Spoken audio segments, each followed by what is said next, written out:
Welcome to Samba Samba. Enjoy the video. In this video, I will explain how to find Celsius to Fahrenheit. We'll start by understanding the fundamental formula for converting Celsius to Fahrenheit.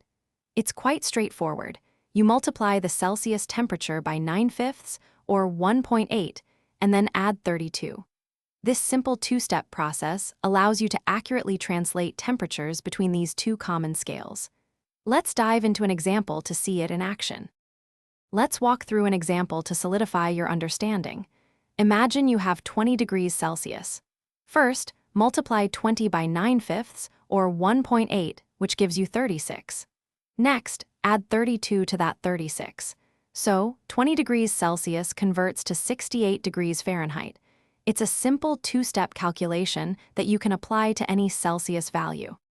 While our main focus is Celsius to Fahrenheit, a full guide should also cover the reverse. To convert Fahrenheit to Celsius, you first subtract 32 from the Fahrenheit temperature.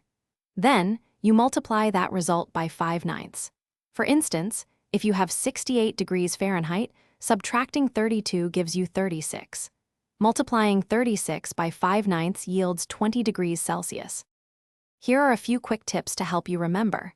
0 degrees Celsius, the freezing point of water, is exactly 32 degrees Fahrenheit. The boiling point, 100 degrees Celsius, is 212 degrees Fahrenheit. These reference points can help you estimate.